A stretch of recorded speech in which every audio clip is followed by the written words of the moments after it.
안녕하십니까? 네. 오늘 마태복음 제30강 말씀의 제목은 섬기러 오신 예수님입니다. 요절은 28절입니다. 같이 한번 읽어보겠습니다. 시작. 인자가 온 것은 섬김을 받으려 함이 아니라 도리어 섬기려 하고 자기 목숨을 많은 사람의 대속물로 주려 함이니라. 감사하시는 하나님 아버지, 죄인들을 예수님의 십자가의 은혜로 구원하시고 하나님의 자녀 삼아주셔서 감사합니다. 하나님의 자녀로서 이렇게 매주 예배 드릴 수 있는 은혜 주셔서 감사합니다. 예배 드리며 하나님의 살아계심과 우리에게 은혜 베푸심을 이렇게 감사하게 하시고 또 하나님께 온 심령으로 예배 드릴 수 있도록 도와주시옵소서. 하나님 아버지, 이 시간 저희들 각자에게 세미한 음성으로 말씀하사 위로하시고 또 한 주간의 방향을 잡도록 도와주시옵기를 간절하게 기도합니다. 예수님 이름으로 기도했습니다. 아멘. 제가 초등학교 때 국민교육 헌장이라는 것이 있었습니다. 우리는 민족 중흥의 역사적 사명을 띠고 이 땅에 태어났다, 이렇게 시작합니다. 국민교육 헌장은 우리가 왜 이 땅에 태어났는지를 가르쳐 주었습니다. 민족 중흥을 위해서 살라고 했습니다. 이것은 박정희 대통령이 우리에게 제시한 인생 목적이었습니다. 사람은 왜 태어날까요? 단지 존재하기 위하여 태어났을까요? 존재하는 목적 없이 그냥 살다가 죽는 사람이 대부분입니다.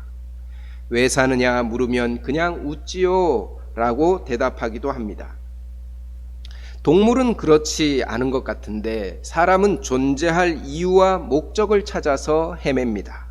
참을 수 없는 존재의 가벼움 때문에 삶을 포기하는 사람도 있습니다.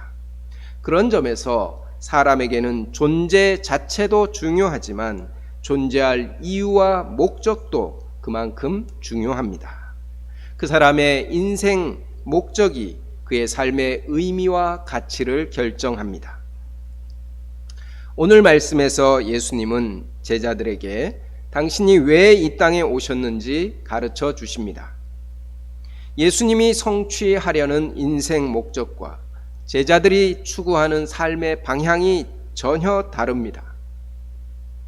예수님의 인생 목적은 섬김입니다. 이 시간 섬기러 오신 예수님을 우리 마음에 깊이 영접할 수 있기를 기도합니다.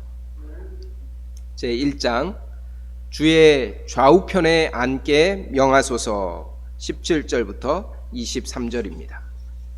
17절을 보십시오. 예수님은 예루살렘으로 올라가시는 길에 12제자를 따로 불러서 은밀히 말씀하셨습니다. 18, 19절을 보십시오. 보라, 우리가 예루살렘으로 올라가노니 인자가 대제사장들과 서기관들에게 넘겨짐에 그들이 죽이기로 결의하고 이방인들에게 넘겨주어 그를 조롱하며 채찍질하며 십자가에 못 박게 할 것이나 제3일에 살아나리라. 예수님은 예루살렘에 올라가서 당할 일을 벌써 세 번째 말씀하십니다. 이번에는 첫 번째와 두 번째에 비하여 더 구체적입니다. 가롯 유다가 예수님을 대제사장들과 서기관들에게 넘겨줍니다. 대제사장들과 서기관들은 공회에서 죽이기로 결의하고 이방인들에게 넘겨줍니다. 이방인 빌롯과 군병들이 예수님을 조롱하고 채찍질하고 마침내 십자가에 못 박습니다. 하지만 예수님은 제3일에 살아나십니다. 이 말씀은 마태복음 26장부터 28장까지 순서 하나 바뀌지 않고 그대로 이루어집니다. 예수님은 타임머신을 타고 미리 다녀오신 것처럼 예루살렘에서 일어날 당신의 죽으심과 부활을 예고하셨습니다. 왜 이렇게 세 번이나 반복하여 말씀하실까요? 이것이 이 땅에 오실 약속된 메시아가 완성해야 할 사명이기 때문입니다. 마태복음 1장 21절에서 천사는 이렇게 전했습니다. 아들을 낳으리니 이름을 예수라 하라. 이는 그가 자기 백성을 그들의 죄에서 구원할 자이심이니라. 예수님은 십자가와 부활을 통하여 온 인류를 그들의 죄에서 구원하려고 이 땅에 오셨습니다. 예수님은 이 구원의 복음을 제자들에게 심고자 3번이나 반복하신 것입니다. 십자가와 부활의 복음은 주님을 따르는 모든 사람이 반드시 영접해야 할 생명의 복음입니다. 사람의 인격이나 습관이 변화되고 성장하는 것은 참 이렇게 더디고, 그리고 어느 시점에서는 그냥 이렇게 포기하고 감당해 주어야 할 때도 있습니다. 하지만 십자가와 부활의 복음은 영접할 때까지 포기하지 말고 가르쳐야 합니다. 그것만이 영생을 주기 때문입니다. 우리의 자녀들과 양들도 공부는 좀 못해도, 또 능력이나 인격은 좀 부족해도 십자가와 부활의 복음만큼은 깊이 영접할 수 있기를 기도합니다. 그런데 제자들은 이 예수님의 십자가와 부활을 어떻게 받아들입니까? 20절과 21절을 읽어보겠습니다. 시작.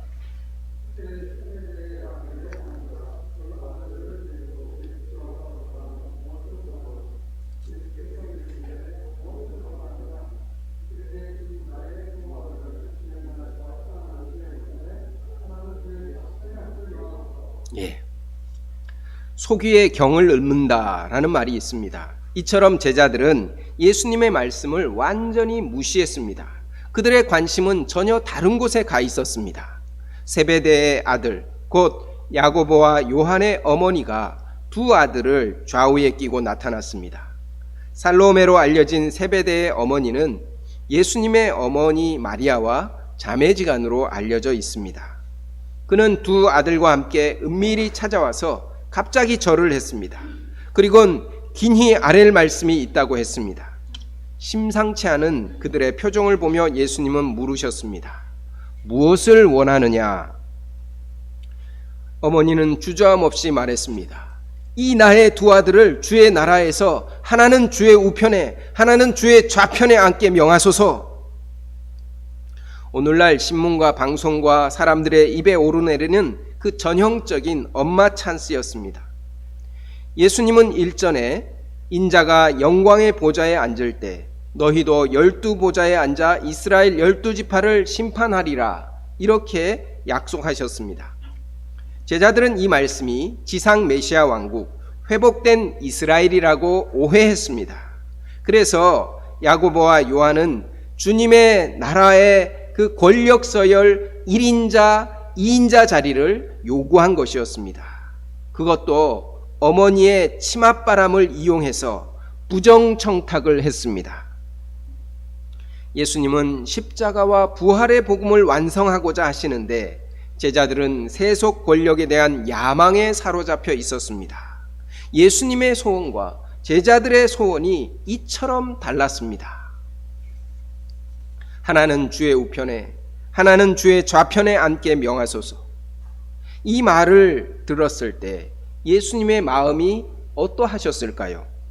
숨이 턱 막혔을 것 같습니다. 우리 같으면 야고보와 요한을 좌우에 세우고 나머지 제자들에게 원투 스트레이트를 날리게 했을 것 같습니다. 하지만 예수님은 그들의 영적인 무지를 이해해 주십니다. 너희가 구하는 것을 알지 못하는도다. 그리고 질문하십니다. 내가 마시려는 잔을 너희가 마실 수 있느냐? 예수님이 마시려는 잔은 십자가 죽음의 잔입니다. 그들은 자신 있게 대답했습니다. 할 수 있나이다. 주님의 좌우편에 앉을 수만 있다면 어떤 고난이라도 감당하겠다고 각오를 다졌습니다. 그들의 마음은 정치적인 이 야욕으로 꽉 차 있었습니다. 그런데도 예수님은 화내지 않고 온유하게 가르치십니다. 23절을 보십시오. 이르시되 너희가 과연 내 잔을 마시려니와 내 좌우편에 앉는 것은 내가 주는 것이 아니라 내 아버지께서 누구를 위하여 예비하셨든지 그들이 얻을 것이니라.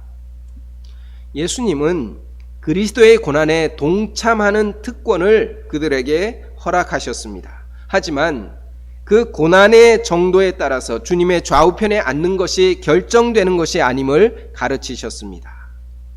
세상의 높은 자리는 인간의 권모술수와 또 경쟁으로 쟁취하기도 합니다. 하지만 하나님의 나라에서 주님의 좌우편에 앉는 것은 인간의 노력으로 쟁취할 수 없습니다. 그것은 오직 하나님 아버지의 주권에 속했습니다. 하나님의 주권에 속한 것을 인간의 의지와 노력으로 얻으려는 것은 어리석을 뿐입니다. 그것은 우리의 관심사가 되어서도 안 됩니다. 우리는 남들보다 더 높은 자리에 앉으려는 이 인간적인 욕심을 버려야 합니다. 대신에 하나님이 우리 각자에게 주시는 고난의 잔을 마시기에 충성하는 자가 되기를 기도합니다. 제2장 자기 목숨을 대속물로 주려 함이니라. 24절부터 34절입니다.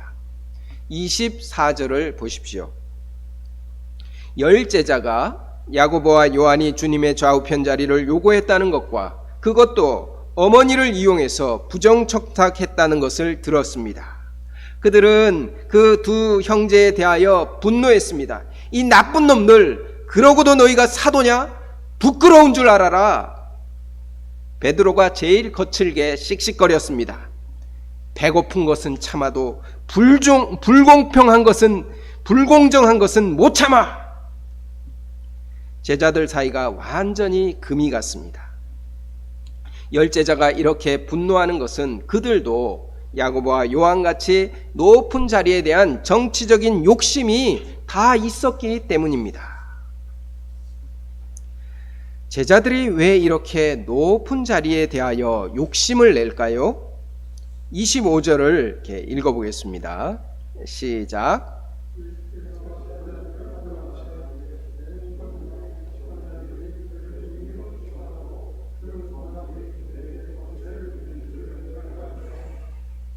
이방인의 집권자들 또 고관들이란 세상의 통치자를 의미합니다. 로마 황제나 분봉왕 헤롯과 같은 왕들이나 고위 공직자들을 가리킵니다. 그들은 백성의 지도자들입니다. 그런데 이 세상의 지도자들은 백성을 임의로 주관하고 권세를 부립니다. 임의로 주관한다는 것은 주인 행세하다, 복종시키다 라는 의미입니다. 주인이 종을 부리듯이 백성을 자기 맘대로 다스리는 것입니다. 요즘 말로 하면 갑질하는 것입니다. 권세를 부린다는 것은 특권을 휘두르는 것입니다. 섬김받는 것을 당연한 특권으로 여기는 것입니다. 집권자와 고관들이 백성을 통치할 수 있는 수단은 힘입니다. 총과 칼이 그들의 손에 쥐어져 있습니다. 그 힘으로 백성을 주관하고 권세를 부립니다. 거부하거나 저항하면 죽여버립니다. 로마 황제는 엄지손가락 하나로 사람의 생명을 살리기도 죽이기도 했습니다. 북한의 김정은은 자신의 권력 유지에 방해가 된다고 고모부인 장성택을 잔인하게 처형하기도 했습니다. 이러한 통치자 아래서 백성은 두려움으로 벌벌 떨면서 복종할 수밖에 없었습니다. 통치자를 위하여 백성의 목숨이 희생되었습니다. 제자들은 이러한 세상 지도자들의 모습을 보았습니다. 그것을 참 멋있게 생각했습니다. 자신들도 높은 자리에 오르면 세상 집권자들처럼 임의로 주관하고 권세를 부릴 것이라고 기대했습니다. 그것이 높은 자리에 오르려는 그들의 야망의 이유였습니다. 오늘날은 민주주의 사회라고 하는데 이 민주주의 사회에서는 정당들이 서로 정권을 잡으려고 치열하게 싸웁니다. 겉으로는 백성을 위하는 정책을 펴겠으니 뽑아달라고 호소합니다. 국민의 머슴이 되겠다고 머리를 조아리기도 합니다. 하지만 권력을 잡으면 자기 사람들을 챙기고 정적을 제거하고 반대 진영에 있는 사람들은 어떤 꼬투리로든지 끌어내리려고 혈안이 됩니다. 임의로 주관하고 권세를 부리는 그 권력의 맛에서 자유롭지 못합니다. 국민은 이런 통치자들의 권력 쟁취의 수단이 됩니다. 하지만 예수님은 천국 백성의 지도자는 이러한 세상의 정치 지도자들과는 완전히 달라야 한다고 가르치십니다. 26절과 27절을 읽어보겠습니다. 시작.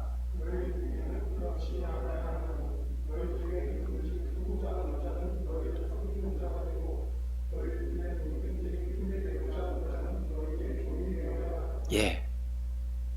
크고자 하는 자, 으뜸이 되고자 하는 자란 천국 백성의 지도자를 의미합니다. 하나님의 백성의 지도자는 섬기는 자가 되고 종이 되어야 합니다.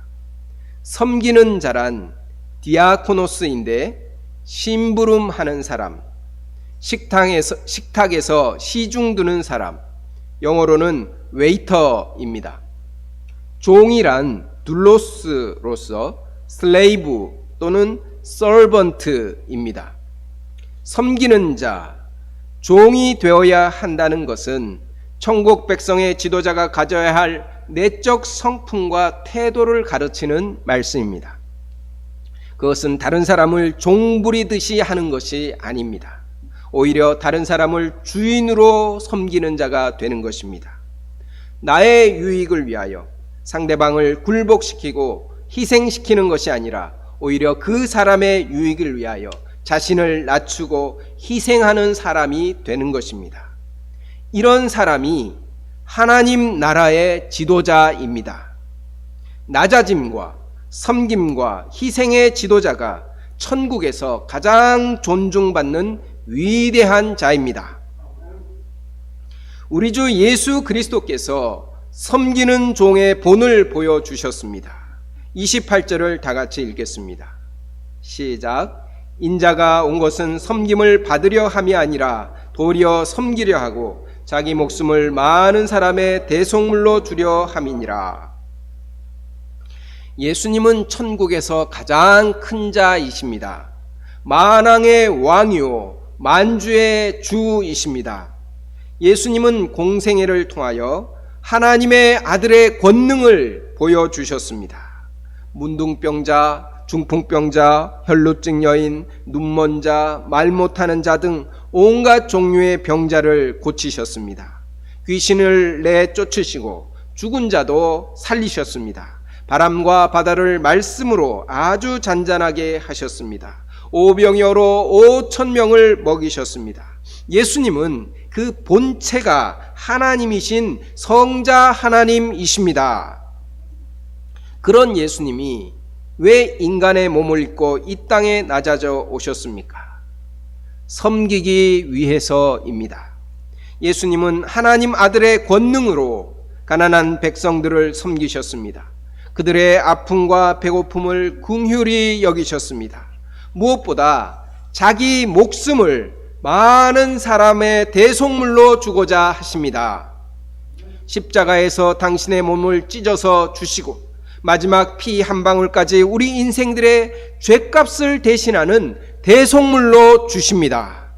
예수님은 철저히 자기를 희생하셨습니다. 사탄은 자기를 위하여 우리의 생명을 붙잡고 인질극을 벌이는 강도입니다. 하지만 예수님은 우리를 위하여 자기 목숨을 대속물로 내어주십니다. 이처럼 자신을 낮추어 섬기고 또 자기를 희생하여 남을 살리는 이런 마음이 고귀한 신의 성품입니다. 제자들은 예수님이 건설하시는 메시아 왕국에서 세상 통치자들과 같이 임의로 주관하고 권세를 부릴 꿈을 꾸었습니다. 하지만 천만의 말씀입니다. 천국은 그런 곳이 아닙니다. 천국에서 높은 자리는 섬김과 희생의 책임이 있는 자리입니다. 고난의 잔을 마시는 자리입니다. 천국에서 가장 크시고 으뜸이신 예수님이 그 본을 친히 보이셨습니다. 천국은 도리어 섬기신 예수님이 다스리는 곳입니다. 그러므로 예수님의 제자들은 반드시 주님과 함께 섬김과 희생의 삶을 살아야 합니다. 이것이 천국에서 큰 자가 되는 길입니다. 29절부터 34절에서 사도 마태는 예루살렘 입성 직전에 예수님이 두 맹인을 고치신 사건을 기록했습니다. 맹인의 눈을 뜨게 한 사건은 마태복음 9장에서도 이미 기록했습니다. 그때 예수님은 내가 능히 이 일 할 줄을 믿느냐 질문하셨습니다. 하지만 지금은 너희에게 무엇을 하여 주기를 원하느냐 질문하십니다. 주여 우리 눈뜨기를 원하나이다. 예수님은 맹인들을 불쌍히 여기시고 그들의 눈을 만지셨습니다. 그러자 그들이 곧 보게 되어 예수님을 따랐습니다. 복음서에서 치유받고 곧 예수님을 따르는 경우는 이들이 유일합니다. 이 이야기는 영적으로 맹인 같은 제자들이 어떻게 눈을 뜨게 되는지를 예고합니다.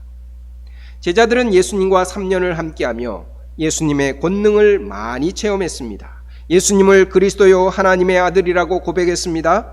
그런데도 영적인 눈은 감겨 있었습니다. 예수님이 3번이나 예루살렘에서의 죽으심과 부활을 말씀하셨는데도 깨닫지 못합니다. 심지어 예수님이 십자가에 못 박혀 죽으시고 다시 살아나신 후에도 이스라엘 나라의 회복의 꿈을 버리지 못했습니다. 참으로 제자들은 영적인 맹인입니다. 이들의 눈이 어떻게 떠졌을까요? 주님께서 성령으로 그들의 눈을 뜨게 하셨습니다. 그때 비로소 온 천하에 다니며 만민에게 복음을 전파하는 증인이 되었습니다. 예수님처럼 종이 되어 섬기며 자기 목숨까지 내어주는 참된 지도자가 되었습니다.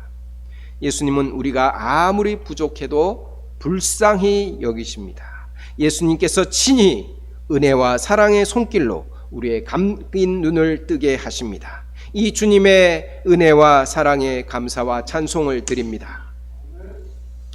우리는 본성상 다른 사람 위에 군림하고 섬김받는 특권을 누리기를 좋아합니다. 앉아서 섬김 받기를 바라지 서서 섬기기를 원하는 사람은 거의 없습니다. 우리가 섬김을 힘들어하는 이유가 무엇입니까? 섬김은 곧 자기를 희생하는 것이기 때문입니다. 섬김은 이기적인 것이 아니라 이타적인 행위입니다. 어떻게 자기를 희생하여 남을 이롭게 하는 것이 우리의 기쁨이 될 수 있을까요? 예수님이 섬기셨으니 우리도 억지로 율법적으로 그냥 섬기면 됩니까? 최근에 한 형제로부터 연락을 받았습니다. 아침에 일용할 양식을 먹으며 저와의 에피소드가 생각이 났다고 하면서 자기가 쓴 양식을 카톡으로 보내주었습니다. 일용할 양식 본문이 누가복음인데 오늘 본문과 같았습니다. 누가복음 22장 26절 너희는 그렇지 않을지니 너희 중에 큰 자는 젊은 자와 같고 다스리는 자는 섬기는 자와 같을지니라. 그는 이렇게 썼습니다. 저는 체육교사가 되기까지 수없이 많은 경기를 했습니다. 축구, 농구, 야구, 배드민턴, 스키, 탁구, 볼링, 수영, 양궁 등등. 제가 배운 모든 종목은 다 이기는 것을 목표로 합니다. 어느 날 제 1:1 목자님과 테니스를 하였는데 그 목자님은 자신이 졌음에도 즐거워하였습니다. 그래서 왜 행복해 하시는지 여쭈었더니 자신은 졌지만 겸손 목자가 이겼다고 기뻐하는 모습을 보는 것이 기쁘다고 했습니다. 목자님은 테니스를 이기기 위해서 하신 것이 아니라 저를 섬기기 위해서 하신 것이었습니다. 저는 그동안 이기고자 하는 삶에 대해 회의가 밀려 들어왔습니다. 이기기 위해 살기보다 누군가를 섬기기 위해 살 때 더 행복하다는 것을 알게 되었습니다. 하나님께서 제게 큰 깨달음을 주셨음에 감사합니다. 섬기는 삶으로부터 오는 참 행복을 누리며 살기를 기도합니다. 저는 이 일용할 양식을 보았을 때 사실 그때의 일이 잘 생각나지 않았습니다. 하지만 어떤 마음과 기분이었는지는 압니다. 저는 어머니께서 하시던 말씀이 생각납니다. 마른 논에 물 들어갈 때와 자식 입에 먹을 거 들어갈 때가 부모는 제일 기쁘다. 섬기는 마음은 어머니의 마음인 것 같습니다. 당신의 섬김과 희생으로 자녀가 기뻐하는 것을 보면서 기뻐하는 마음입니다. 이는 곧 하나님 아버지의 마음입니다. 하나님 아버지는 우리가 당신이 창조한 세계 속에서 기뻐하고 즐거워할 때 심히 기뻐하십니다. 우리의 영원한 기쁨을 위하여 독생자 예수님을 십자가의 대속물로 내어주시기까지 하십니다. 이 하나님 아버지의 섬김과 희생으로 우리가 영원한 생명을 얻었습니다. 하나님 아버지께 감사와 찬송을 드립니다. 우리가 왜 섬기며 살아야 할까요? 그것이 하나님 아버지와 우리 주 예수 그리스도의 마음이기 때문입니다. 그의 자녀요, 그의 제자라면 섬김의 도리를 본받는 것이 마땅합니다. 섬김의 본질은 희생이요, 그것이 곧 사랑입니다. 다른 사람의 행복과 기쁨을 위하여 자신을 희생하여 섬기면 하늘로부터 신령한 기쁨이 임합니다. 남을 섬기며 희생하는 그 자리에서 하나님이 함께 계십니다. 그곳에서 우리는 하나님 아버지와 우리 주 예수 그리스도를 만납니다. 가정에서, 직장에서, 교회에서 어디에 있든지 우리는 주관하는 자, 권세를 부리는 자가 아니라 섬기는 종으로 살기를 기도합니다. 기도하겠습니다. 하나님 아버지, 정말 세속의 지도자들은 임의로 주관하고 권세를 부리기를 즐거워합니다. 그러나 우리 천국의 백성, 천국의 지도자들은 예수님처럼 도리어 섬기려 하고 자기 목숨을 많은 사람의 대속물로 내어주는 이 희생적인 삶을 살아가도록 도와주시옵소서. 예수님의 섬김과 희생을 본받는 신령한 기쁨이 저희의 심령에 가득하게 하시고 또 예수님을 닮아가는 영적인 성숙을 이루어가도록 도와주시옵소서. 예수님 이름으로 기도했습니다. 아멘.